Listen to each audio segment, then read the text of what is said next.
எங்கள் வீட்டில் தோசை, கத்திரிக்காய் கடையல். சட்னி சாம்பார் வைக்கலான்னு பார்த்தேன். வேணான்னு சொல்லிட்டாங்க வீட்டில். அதனால் சரி கத்திரிக்காய் நிறையா இருந்தது. நேற்று சந்தைக்கு போயிட்டு காய் வாங்கி வந்தோம். அதில் கத்திரிக்காய் நல்லா பிஞ்சு கத்திரிக்காய் சூப்பராக இருந்தது. அதுக்காக தான் கடையில் போட்டேன்.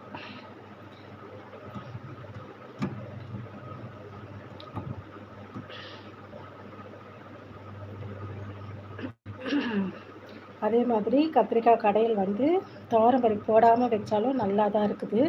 நான் துவரம்பருப்பு போட்டு வைப்பேன். அது எனக்கு அந்த அளவுக்கு பிடிக்கல. ஆனால் பருப்பு போடாமல் வெறும் கத்திரிக்காய், தக்காளி, வெங்காயம், பச்சை மிளகாய், பூண்டு, அப்புறம் வந்து கருவேப்பிலை, கொத்தமல்லி போட்டு வேக வச்சிடணும். மஞ்சள்தூள், மிளகாய்த்தூள் போட்டு வேக வச்சிடணும். நல்லா வெந்ததுக்கப்புறமா வானல் வச்சு எண்ணெய் சேர்த்து கடலைப்பருப்பு, உளுத்தம்பருப்பு போட்டு சோம்பு கொஞ்சம் போட்டு சீரகம், வெந்தயம் கூட போடலாம். கொஞ்சமாக வெந்தயம் போட்டு கருவேப்பிலை போட்டு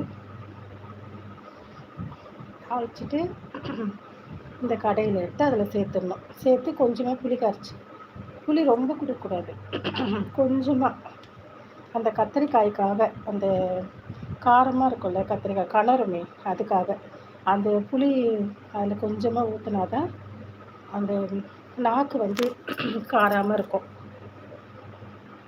அதுக்காக புளி கொஞ்சமாக சேர்த்து ஒரு 5 நிமிஷம் கொதிக்க வச்சு இறக்கி சூப்பராக கத்திரிக்காய் கடையல் தோசைக்கு, இட்லிக்கு சாப்பிட்லாம். சூப்பர்.